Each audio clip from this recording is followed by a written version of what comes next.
আসসালামু আলাইকুম, সবাই কেমন আছেন? আশা করছি সবাই ভালো আছেন। তো চলে আসলাম পরবর্তী একটা ভিডিও নিয়ে। গত ভিডিওতে যেটা হয়েছিল যে আমি ফুল আ গেস্টদের জন্য কি আয়োজন করেছিলাম সবকিছু এক ভিডিওতে আমি শেয়ার করতে পারিনি। যার জন্য ভিডিওটা লং হোক এটা আমি চাচ্ছিলাম না। যার জন্যে আসলে পরবর্তীতে করার জন্য একটা ভিডিও রেখেছিলাম। আমাদের বাসাটা যে বাসাটা মানে যে মহল্লাটায় আমরা থাকি এখানে গ্যাসের প্রচুর সমস্যা থাকে। সো দেখতেই পেয়েছিলেন যে আমি আগের দিন গরুর মাংসের সময় এগুলো রেডি করে রেখেছিলাম এবং পরের দিনের জন্য আমার উঠতে হয়েছিল ভোর 4টা বাজে। কারণ আমি জানি প্রায় শুক্রবার ছিল, শুক্রবারে 8টার পরে কোনো গ্যাস থাকে না। তো যেহেতু এতগুলো মানুষকে আমি আপ্যায়ন করে মানে দাওয়াত করেছি, তো অবশ্যই তাদের খাওয়ার ব্যাপারটা আমার আগে থেকেই প্রিপারেশন নিয়ে থাকতে হবে।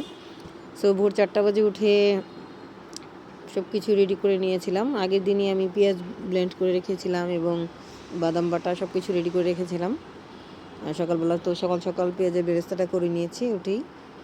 দেন হচ্ছে দেখলেন তো রোস্ট টোস্ট ভেজে নিয়েছি।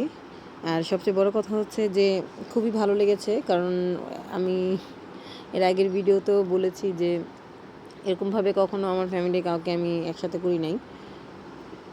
তাই আর কি একটা অন্যরকম ভালো লাগা কাজ করতেছিল, এবার টেনশনে কাজ করতেছিল, কারণ একা হাতে কখনোই মানে এত কিছু করা হয় নাই।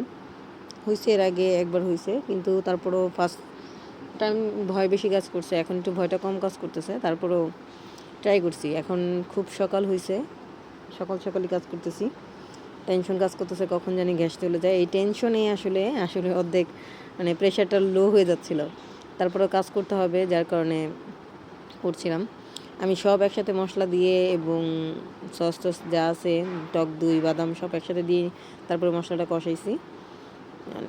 কেউ চাইলে মশলাটা আলাদাভাবে মিক্স করে নিতে পারে পানির সাথে, কিন্তু আমি ওটা করি নাই, কারণ আমি তেমন একটা পানি ব্যবহার করব না, হালকা একটু পানি ব্যবহার করব, যার কারণে আর কি আমি মশলাটা প্যাকেটে দিয়ে দিয়েছি। আর এতক্ষণ মশলাটা কষাইছি ওটা আমি আসলে ভিডিওতে অ্যাড করি নাই। তো তখন দেখতে পাচ্ছেন যে তেলটা উপরে ভেসে গেছে, তখনই আসলে এই রোস্টটা দিয়ে দিতে। এক একজনের রোস্ট রান্না করার প্যাটার্নটা এক এক রকম, খাবারের টেস্টও আলাদা আলাদা রকমই হয়। তো অবশ্যই আমি সবাইকে রিকোয়েস্ট করব যে কমেন্টসে এসে রিভিউ দেওয়ার জন্য যে কেমন হয়েছিল। তা আমার জানার মতে ভালোই হয়েছিল। নিজের প্রশংসা নিজেই করি, কেউ করুক আর না করুক, এদিক দিয়ে আবার আমি খুব পটু, কারণ জানি কারোর কাছে আমি আসলে ওরকম একটা পছন্দনীয় পার্সন না যে কেউ আমার গুণগান করবে। আর ওগুলো কিছু না, জাস্ট ফান করলাম, দুষ্টামি করলাম। যাই হোক, সবচেয়ে বড় কথা হয়েছে যে জীবনে অনেক কিছুই আছে, অনেক কিছুই হবে, তবে একটা জিনিস কি যে কেউ আপনাকে সম্মান করলে অবশ্যই তার সম্মানটাকে ভয় মনে করা যাবে না। আপনি যদি মনে করেন যে সে আমাকে সম্মান করছে মানে সে আমাকে ভয় পাচ্ছে, তাহলে এটা ভাই আপনার ব্যর্থতা। আর কেউ যদি আপনাকে সম্মান দেয় তার ঘাড়ে চড়ে ওঠাও যাবে না, কারণ সে আপনাকে সম্মান করতেছে তার ঘাড়ে চড়ে উঠে নাচার জন্য না। যে আপনাকে সম্মান করতেছে এটা তার যোগ্যতা, আর আপনি যে তার ঘাড়ে চড়ে উঠতেছেন এটা আপনার যোগ্যতা। যার যার স্থান বলবান রাখুন। আর আমি আসলে চিংড়িটা ভেজে দিতে যাচ্ছিলাম, কিন্তু পরে ভাবলাম যে না, ভেজে দেওয়াতে হালকা একটু ভুনা করে দেওয়াটাই ভালো, বেটার মনে হচ্ছিল আমার কাছে। আর যার কারণে আমি চিংড়িটা ভুনা করে নিয়েছিলাম। দেন লাস্টে ছিল গরুর মাংস, পোলাও, চিংড়ি। আর সকালের জন্য আমি যা করেছিলাম ওগুলো আসলে আমি ভিডিওতে অ্যাড করি নাই। আর ওই যে কাতলা মাছের ডিম ভুনা ছিল, রোস্ট ছিল, গরুর মাংস ছিল।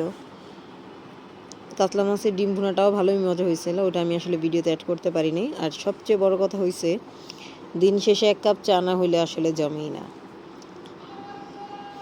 অনেকগুলো মানুষ ছিল, চা খাওয়াইছিলাম, কিন্তু ওই ভিডিওটা আমি নিতে পারিনি। দেন হচ্ছে মানুষ কমে যাওয়ার পরে চার ভিডিওটা আমি অ্যাড করছি, আসলে ওরকমভাবেই করা হয় নাই। আসলে চাটা যারা পছন্দ করেন তাদের কাছে কিন্তু চাটা খুবই স্পেশাল একটা জিনিস।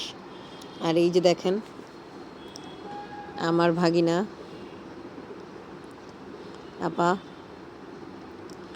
ভাগিনা বসে আছে। যাই হোক, ভালো লাগছে সব কিছু।